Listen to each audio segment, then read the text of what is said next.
Hello, hello, hello, hello, gorgeous. Welcome to Progress Kentucky's Kernels of Truth, episode number 156. Can you believe it?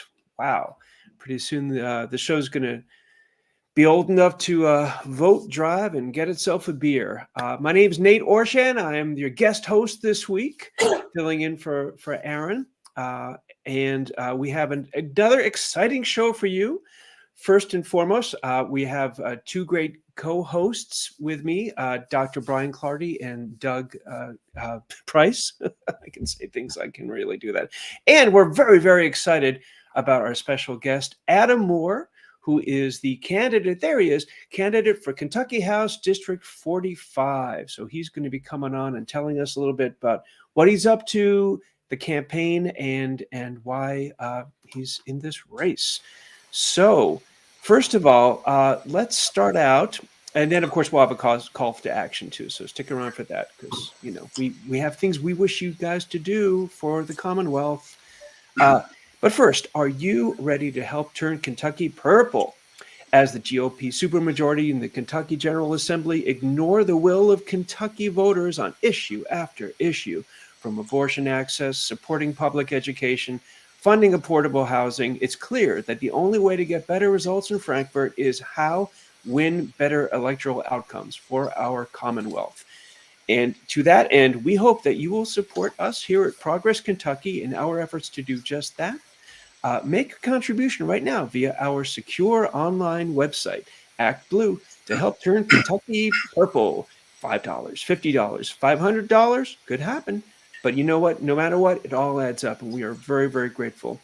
So donate online via secure.actblue.com/donate/progressky, PROGRESSKY.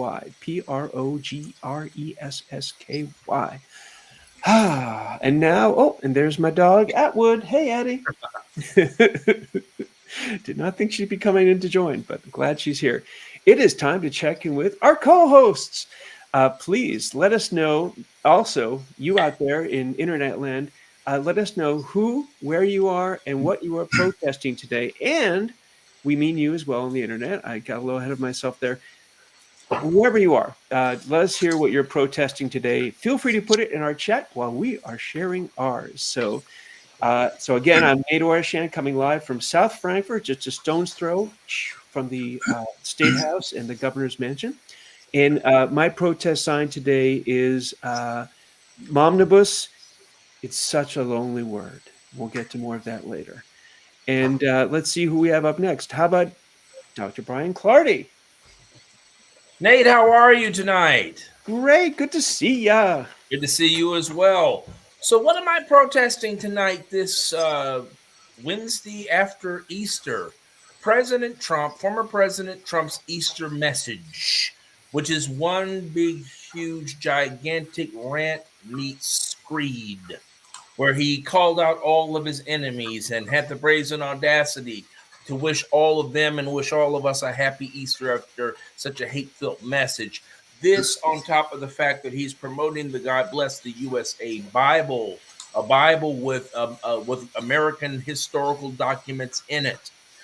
This cult of personality mixed with this intermingling of hatred, politics, and religion has taken us from the sublime to the ridiculous, and it's got to stop. Well, the only way it's going to stop is if enough people register to vote and vote against him this November. So that's more ammunition for that effort. Thank you so much and welcome. Hey, how about Doug Price? Come in. Yes, this is Doug Price. I'm coming to you from Harrison County, Kentucky. I always type up my protest sign. It's not really a protest sign, but it is something I really believe in. We need new legislators, and we need to remember in November that we need those new legislators. Well, what a timely message, given that we have someone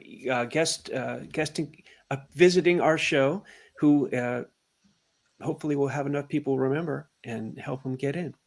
But that happens in a few minutes. First, we have news of the week, as we do every week, where we try to go through some of the most important things we think are affecting the Commonwealth in terms of policy and politics. And of course, right now, it's a whole lot of bad legislation. So Doug, kick it off and, tell us, give us the bad news. And I'll be glad to do that. It's easy to track bad news with our current legislature. We have a bill tracker. We've talked about it for the last, several weeks. Our worst bills of the Kentucky General Assembly 24 is live, and we update it every day until the end of the session. Now, right now, we're not updating because they're not meeting. But once they come back on the 12th, they will be doing some things, and they may try to pass some nefarious actions that we'll talk about here in a little bit. And during the session, we have highlighted legislation that we think is bad for the people of the Commonwealth. There are a couple of bad bills that are laying on the governor's desk. That means they've already been passed by the legislature, and now they're waiting for the governor to act on them. I believe the last day that the governor can veto any of these bills that have been currently passed is April the 9th. Senate Bill 2 was delivered to the governor on March the 28th. This is a bill that sets up a process for schools to hire guardians to protect schools from guns. These guardians can be armed. Certainly nothing can go wrong in this scenario. It seems like some gun control measures might be helpful, including things like, a mental hold when someone obtains a gun and goes out and kills 5 people in a bank in Louisville. I think it's possible that our governor will veto this bill, and then I expect the Republican control get out of my way will override the veto. Our votes will be remembered in November. The next bill I want to highlight is Senate Bill 16, which has been passed and sent to the governor, I believe on the same date as the March 28th. This bill protects ag producers from being filmed by animal rights groups. Here's info from the Kentucky Lantern, one of our go-to searches of sources of breaking news. An animal protection advocacy group, Mercy for Animals spokesperson, is quoted as saying, Kentucky's Senate Bill 16 is dangerous legislation blatantly designed to keep the public in the dark about cruelty and hazards in industrial animal agriculture. This bill isn't about protecting small Kentucky family farms. It's about shielding massive corporations from accountability for the harms they cause to animals, workers, and consumers. The public deserves to know what happens in factory farms and food processing facilities. How the bill does this, the bill adds ag facilities to the list of key infrastructure assets. Currently, the definition includes electrical producing facilities, petroleum facilities, railroads, prisons, military facilities, as all of these fall under FAA rules that allow a governmental unit to restrict the airspace above these facilities. Those companies don't want somebody with a drone flying over their facility, taping, videoing things that go on that are unseemly. Recently, there was an org released a video showing what the chicken farms do not want you to see. If you do want to see it, then you can search for it on YouTube. This bill, will the governor veto? I hope so. HB 509 has not passed yet, but may be passed during the last 2 days of the session. This bill is flying under the radar where the Republican-controlled legislature is trying to put a bow tie on a pig in an effort to make the bill sound like a grand idea. The sponsors try to imply that currently people who file open records requests can effectively seize a personal cell phone. Basically, this bill will allow anyone in government to use their personal devices to conduct official business without being made to provide info from these personal devices. In other words, they arranged to have a vote on something and somebody files an open records request and you won't be able to get that information that is on a personal cell phone device. I think the governor should veto this bill, but there is some concern that in the past, the governor as the AG could have supported this bill. Time will tell. Will he allow the bill to become law without his signature? I would prefer that he veto.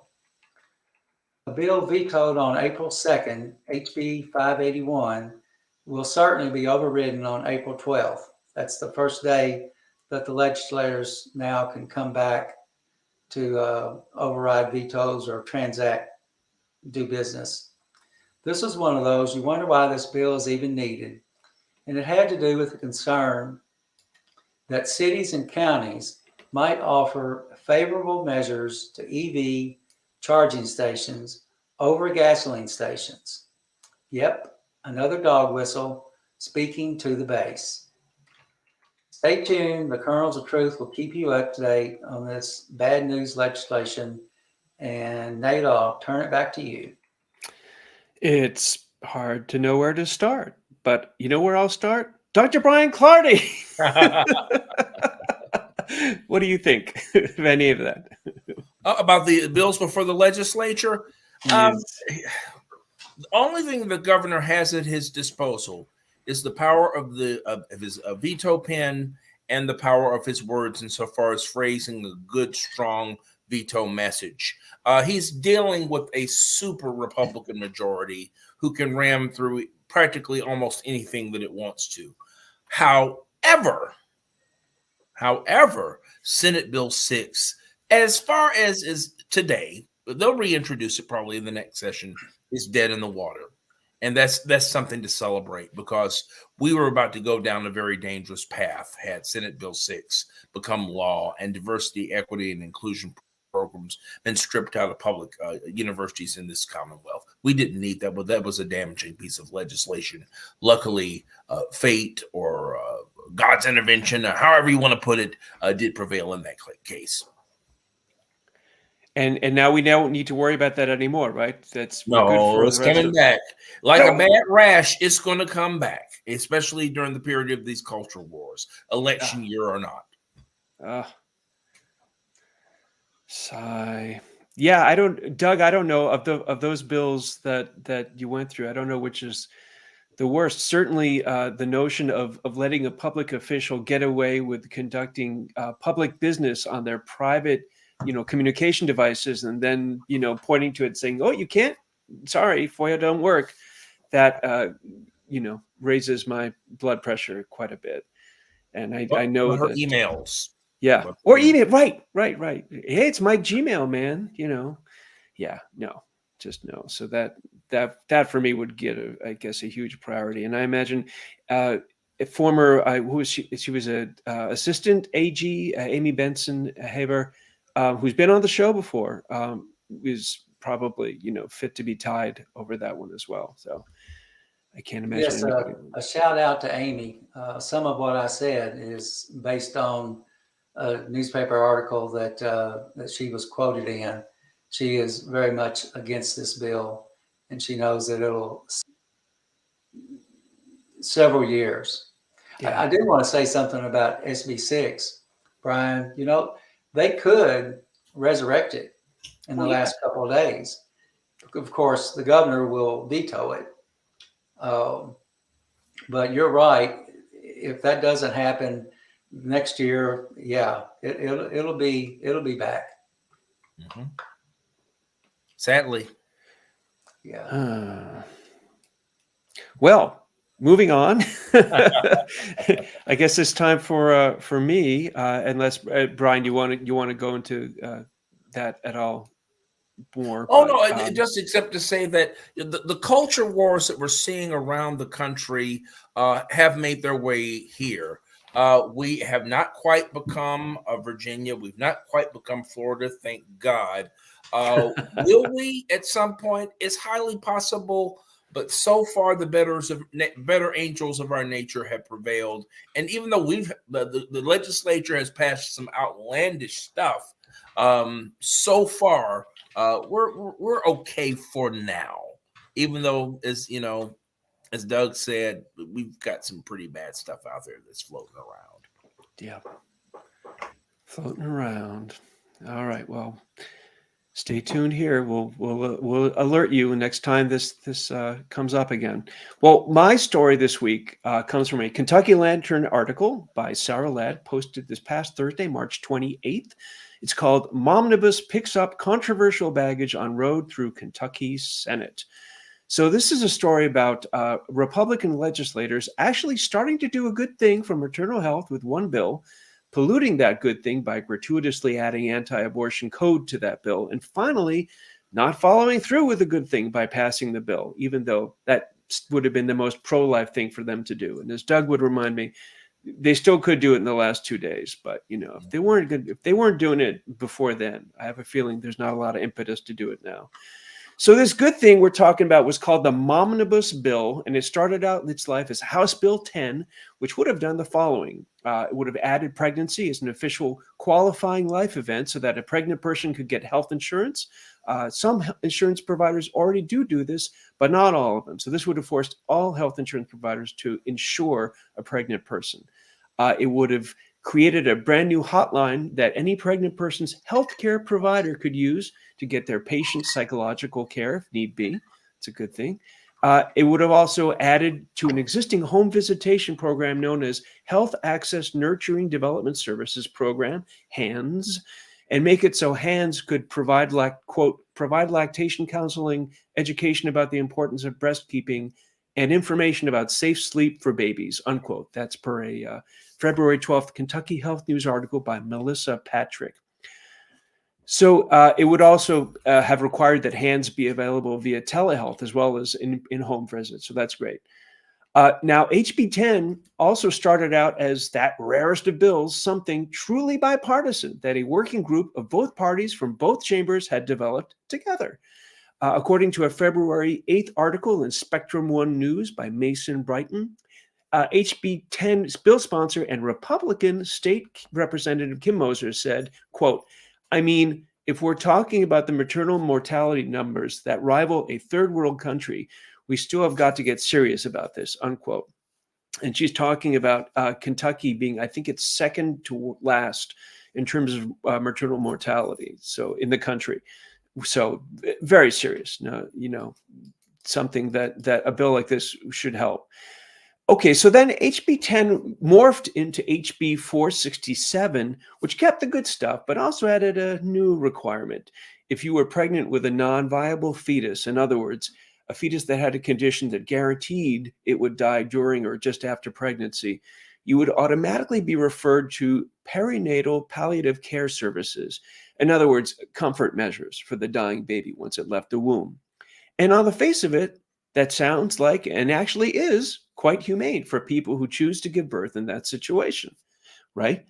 Unless the parent thinks that the humane thing to do would be to abort the diseased fetus before it would be born into its very short lifetime of extreme suffering. And that's a personal choice. A lot of parents don't want to make. Some actually have to. So that's the gratuitous anti-abortion bit. Thanks to one of my favorite bad legislators, Representative Nancy Tate. As Angela Cooper of Kentucky ACLU said, this requirement for a referral of perinatal palliative care, quote, opens the door for potential coercion, unquote, by essentially guilting the parents into an alternative to abortion, which isn't even legal in Kentucky currently, but still, it's a totally unnecessary thing to add to the momnibus, unless you are an extremely conservative legislator looking to score points.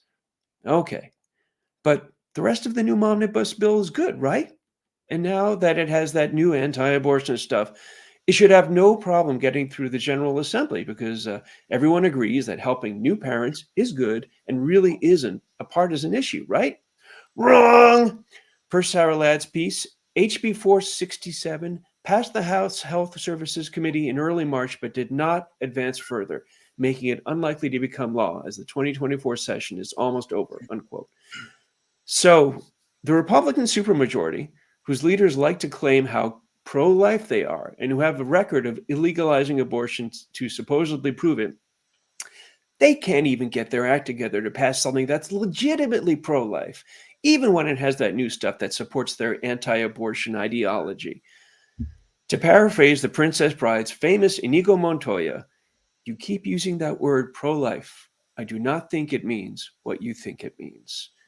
And of course, I will close out with a short, familiar, all too familiar chorus. Me, me, me, me. Momnibus. Such a lonely word. The GOP is so untrue. Momnibus, the session won't be heard. They think there's better things to do, but they're wrong. The end. Back to you, my co-hosts. Well done, Nate. I love the take on Elton John, and that's so very true. It just seems to me that when I hear the right talk about pro-life, they're talking about pro-control women's bodies. They're talking about pro-control people's choice. They don't care about life.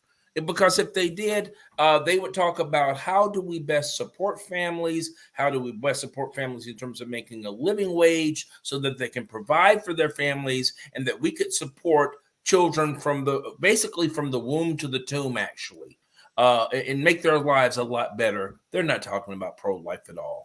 No. This is just another catchphrase, another conservative catchphrase, which really isn't true conservatism, because the principles of true conservatism are based in liberty, and liberty is based in choice, and that is what they're opposed to.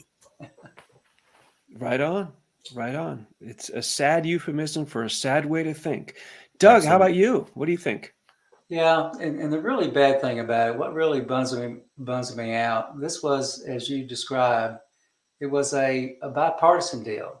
You had people working across the aisle to come together to put together some good legislation. And then at the last minute, you had, I don't know what to say.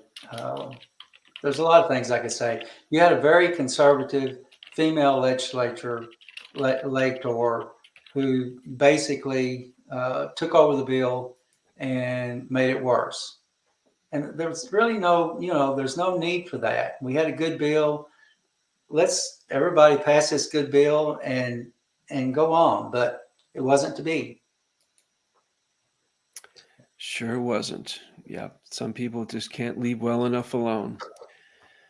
All right. Well, maybe, like you said earlier, Doug, the last couple of days, a miracle could happen, but it's really not looking good. And again, if you really did think of yourself as pro-life and as your party is pro-life, you would prioritize this pro-life kind of legislation. All right. Well, that wraps up our news of the week, which means it's just about time to get our special guest on today. So we would like to welcome to Kernels of Truth this week on Wednesday, April 3rd, 2024, Adam Moore, who is the candidate for Kentucky House District 45. Adam, welcome aboard. Good evening. I can see you all. Can you see me and hear me? We can, Yes. and we can. Outstanding. Hi, guys. Yay. Well, we will probably just kind of go round robin and just ask you some questions. And I guess I'll kick it off and ask you, why run now? What's happening in 2024 that made you throw your head in the ring? I'll tell you what happened in 2022, which actually really helps answer this question simply, Nate. Nobody ran for this seat with a D next to their name. And whether you are a Republican or a Democrat, we do not have a sign of a healthy democracy if we have seats in purple areas that are not even being contested. I'm someone who's been very service-minded for a long time, working in DC, being in the Army. I didn't think that was going to bring myself back to politics, but being in that voting booth in November of 2022 was a real wake-up call that we need people willing to step up, and so that's really where it came from. Right on. Doug, you got a question? Sure. what sets you apart from the rest? You're running against Timony, and That's correct. Yeah. yeah. So running against Timony, who's the incumbent, which maybe come November, I won't be running against him. We will see. He is being primaried. For people who are listening, hopefully you all get as much of a chuckle out of this as I do. He's being primaried by a man named Thomas Jefferson. So I'll be running against either one of our founding fathers or against Killian Timony. We shall see. But no, your question as far as what sets me apart, again, that's a great question. I'm 39 years old. I like to think that I bring a blend of that younger, go get it, hard on fire attitude, but also seen a little bit enough to have that experience to get to work there in our state house. I'm also someone who admittedly was raised more conservative.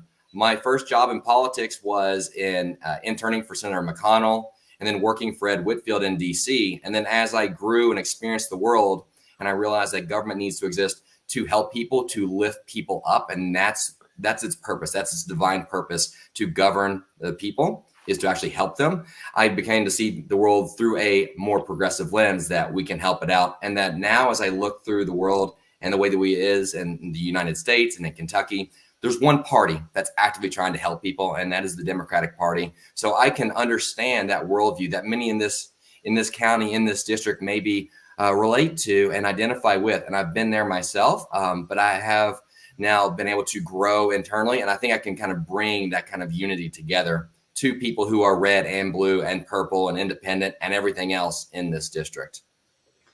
So I have a quick follow-up question then. Are you going to seek Mitch McConnell's endorsement? And I'm just teasing. I have not called the minority leader of the Senate. I have not reached out to him. I have a question. And I'm really, really pleased to hear that you're willing to reach across the aisle. We need more people to do that on both sides to try to find that middle ground. So my question is for your candidacy. Let's say I'm a blue collar worker in Kentucky. I'm trying to put food on the table. I'm trying to provide an education for my children. What do you plan to do in support so far as supporting organized labor or the labor or ordinary workers generally? What do you plan to do for the working person of Kentucky? Well, I want to support our organized labor people, but I want to support everyone who's middle class or considers themselves working class in this state. There's no reason that we can't be reaching out and trying to help pull all of us along together. You mentioned you want your kids to have a good education. We know that if our kids are going to be educated better, and we're going to make sure that everyone has proper access to achieve in life, there's two things that we need. We need good teachers in the classroom, and we need early childhood education. And I hate to be repeating something that was said on the campaign trail over and over in 2023, but what did Governor Beshear say? Let's give our teachers a pay raise to keep our best teachers in the classroom and to recruit great teachers even across state lines to come teach here. And number two, let's start expanding to universal pre-K. Let's start equaling and leveling out that playing field so that not just those who can afford preschool can actually start learning as well. So that's something that's going to benefit everyone, whether you're organized labor, not organized labor or not. When you talk about being in the House, what we see now is that the Republican supermajority, they were trying to roll back child labor laws. The person I'm running against, Killian Timony, is the lead sponsor on House Bill 7, the one that's going to have autonomous trucks. So imagine your multi-ton vehicles driving down the freeway with no drivers in them. So A, that makes it a less safe society for all of us on the roads. B, it's going to be taking those jobs away from our Teamsters or even non-union people who are driving those trucks as well. So a couple of really simple things that I think, union or not, we can absolutely get to work on protecting those who are working and trying to thrive here in Kentucky. I agree. Thank you. Yeah, thank you. Speaking of the governor, he did it and got across the finish line last year, and I'm sure you're just as glad as we are. What is it about his governorship that's had the greatest impact on you? The fact that someone can lead with kindness and compassion and be seen and respected with that. We have lived through the campaign of Donald Trump, which has tainted so much in this country. And it has been who screams the loudest, who throws the nastiest, stinkiest mud. And that's what has been cutting through on national news. I don't care if you're watching Fox News, CNN, MSNBC, anything. That's what gets all the news coverage, but not here in Kentucky. Andy led with kindness. He led with compassion. He led with caring. He led with bringing people together. And honestly, that he can win doing that shows that, hey, we need to follow his steps to be good people and to be good candidates and to be good legislators, but be that we can win at the same time. And I think that's really what spoke to me. Right on. That's right. Love it. Doug, do you have another question? Yeah, I just want to make a comment and then maybe a question. That reminds me of when I was this past election out campaigning, knocking on doors. I talked to a Republican who was voting for Andy Beshear because of the job that he had done, and I think appealing to those voters is a very wise decision, because there's no question that our governor did a wonderful job and did not have the help of the legislature. Going back to Timoney, I had forgotten that he had somebody running against him. I know that, I guess on the first election, nobody ran against him, and he replaced Stan Lee. Is that correct? He won the general election 51 to 49%. Shirley Mitchell ran against him in 2020. Now, of course, 2020 was a weird year because it was COVID year. We had a lot of people who normally would have been hosting meet and greets. We had a lot of people who would have been knocking doors who did not do that. And speaking as a Democratic candidate, one thing that I've learned campaigning for Andy last year and campaigning for myself now, that's one thing Democrats do. We get out there and we meet people, and that's how we do it. It's not just about sending the most mailers.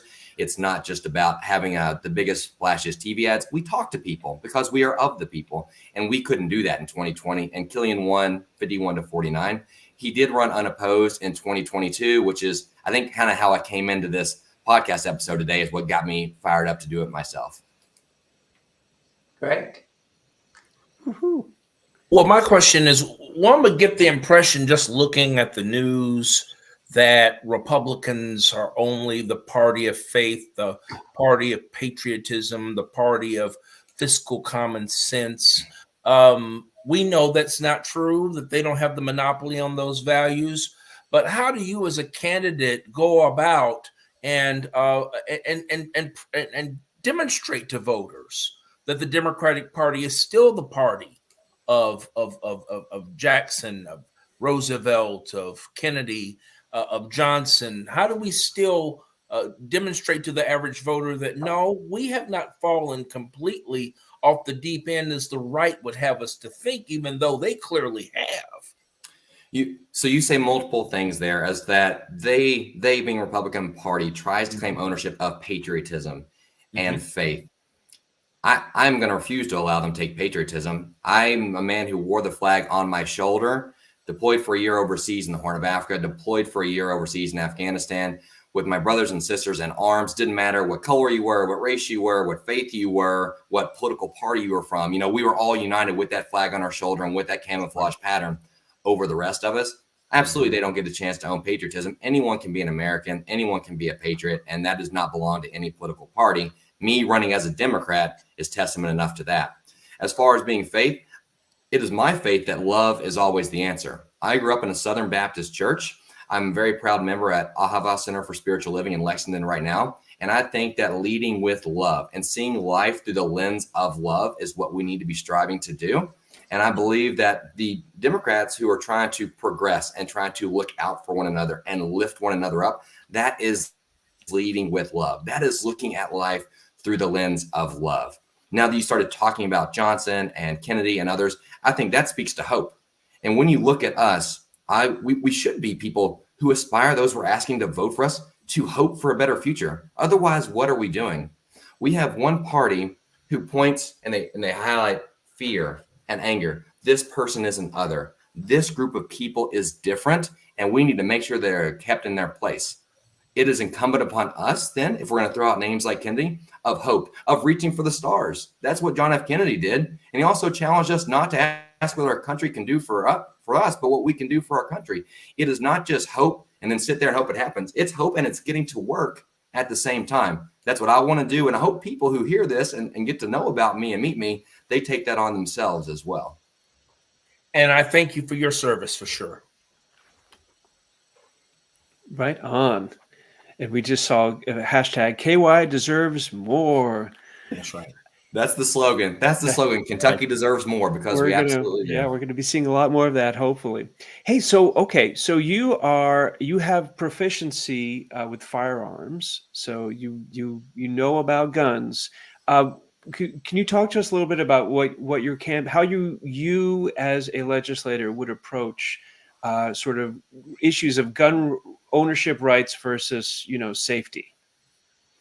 I'm a big believer in responsible gun ownership. Now, we can all argue about how the Second Amendment should be interpreted and what the founders intended, but I'm a big believer in responsible gun ownership, and that if someone is a law-abiding citizen and they want to possess a weapon in their own home for self-defense, that's one thing. There is not much reason for anyone to be carrying firearms out in public, especially if you're not certified, you haven't been trained on it. Kyle Rittenhouse was down at Western Kentucky the other day giving a speech. I don't know what his qualifications are to be speaking at any university.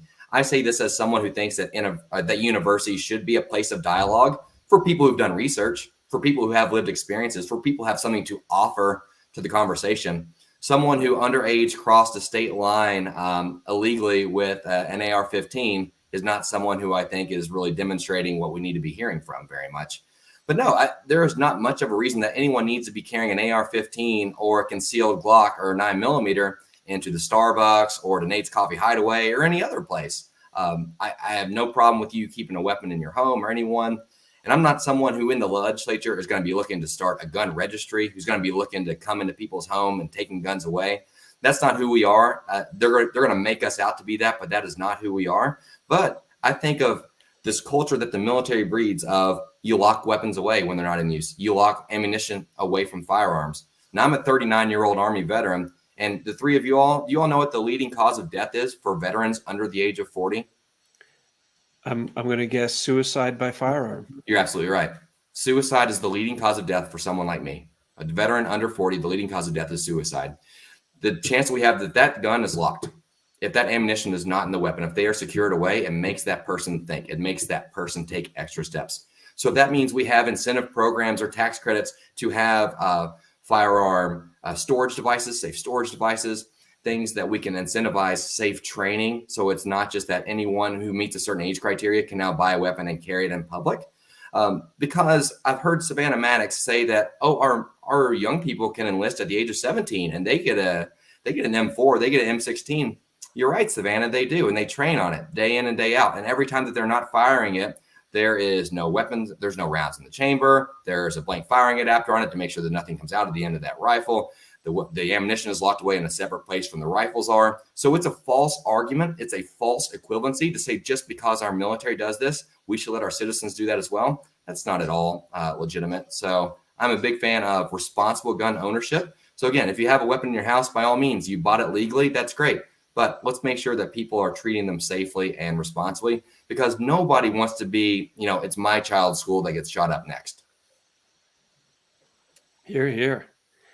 Doug, you got something for Adam?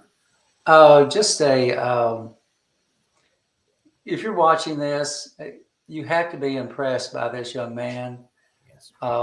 I would suggest going to his Facebook page and watch some of the other videos that he has done. He is very articulate. Kind of makes me want to move to Lexington so I can vote for him. No. But maybe down the road, I'll be able to vote for you in a different race. Well, give some credit goes to one of my college professors who's here on this chat as well. Oh my goodness. I Dr. didn't put that together. He taught me what modern Africa. We had world religions together. So for those who don't know, he's a professor at Murray State University. I was the first person to ever graduate from Murray State as the outstanding graduate in international affairs. That's right. So he was that was a kind of an interdisciplinary program that brought in political science, international relations, economics. And so he was part of that cohort that was professors for that course load. Oh my goodness. Yes. You're So awesome then, you're an awesome now. So yes. Trying, sir. Oh my goodness. Hey, I guess my last question then is, once you get elected, how responsive will you be to the people of your district in terms of going home, doing town hall meetings, welcoming constituents up to the Hill? How open how will your door be once you're in the legislature? Well, I don't know if I don't have any with me down here at my desk right now. I have my business cards with me in my wallet all the time, and everyone who I talk to gets a business card. My personal cell phone number is on that card. I had someone call me the other day in the district. This person owns a vape shop, and they said, Adam, what do you think about House Bill 11? I said, let me read it, but feel free to go ahead and give me the summary right now. And they did. We had a conversation. I sent them an email, but that's the person I want to be. What's the title of the job? The title of the job is representative. Like that's literally it. That is the job. And so as far as hosting town halls and things like that, absolutely. I'm going to start doing small business Saturdays here in the district where I want small business owners to come meet me, have coffee with me, tell me the things that they're doing. I want to start having coffee with the candidate. I want to start having more meet and greets and events like that to meet people. As far as getting out there to meet people in person, I'm told that my competition isn't someone who gets out there and knock doors. I knocked over 800 doors for Governor Beshear last year. It is April 3rd today. I've knocked over 400 doors already, and I haven't asked a single person to start doing it with me yet. That's just me. And sometimes me and my 6-year-old son doing it together. But yeah, I'm going to be someone who's going to go out there and I'm going to meet you. And by all means, you're welcome to call me just like that fella did. There you go. My goodness. And what's the URL for the website now? So if you all just saw the hashtag that popped up there, that was KY deserves more. There it is. So again, the slogan is Kentucky deserves more, because I don't want your fingers to get tired and get carpal tunnel. KY deserves MOORE.com. Awesome. Well, on behalf of Kernels of Truth and Progress Kentucky, we are just over the moon that you were able to join us today. And we're just wishing you the best of luck. And we hope to have you back again, even before November. Absolutely. I would love to be back here again anytime. And then hopefully in the future after November, actually as the representative of the 45th, where I'm doing the people's work. Yes. That's awesome. That's what we want. That's what we want. Go get him, Adam. Yeah. Thank you all. We're for you. Thank you. All right. Well, thanks again to Adam Moore. And now it's time for our call to action. This week on our call to action, we're telling you, call the legislative hotline and tell them to oppose this or support that. This week, because it's time for Governor Andy Beshear to consider bills that he might want to veto, we have 4 bills that we would like you to let the governor know that he should veto them. So let's get that thing up if we have it. There it is. So they have a website. Please go to governor.ky.gov/contact-us and leave Governor Andy Beshear a quick message. Please veto the following bills. So bill number 1 is SB 349. We're calling it the Coal Protection Act, but it's really it's something that is supposed to make it harder for utilities to just take down a coal generating plant and put it up with something that's cheaper and maybe even more friendly to the climate. So please veto SB 349.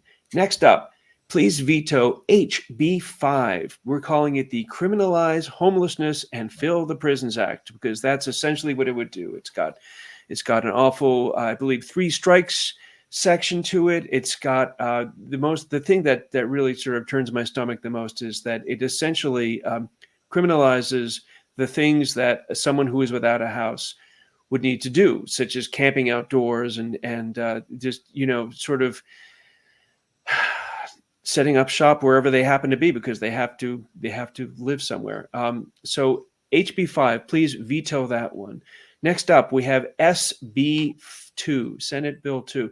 This is the one that would, I think Doug talked about a little earlier, it would put guardians in schools, quote unquote. And, Right. you know, well, what's wrong with having a little extra protection? Well, depends. It's kind of like Adam Orbis is talking about, you know, the difference between someone who's got a gun and someone who's got the training and the disposition to use it responsibly.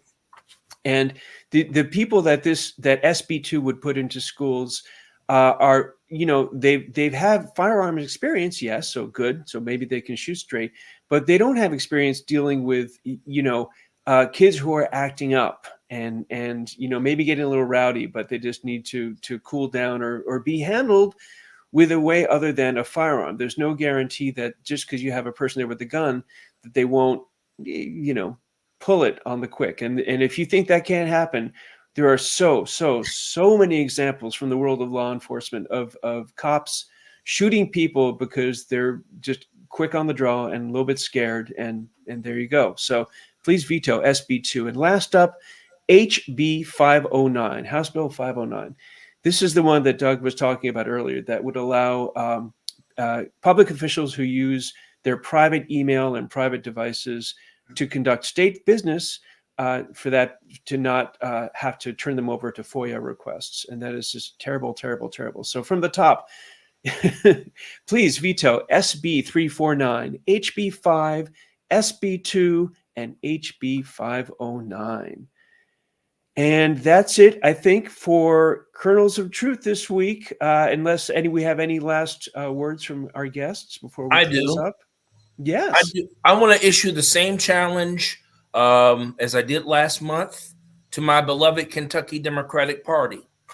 And that is, in this election, we need to continue to make a woman's right to choose the centerpiece of our campaign.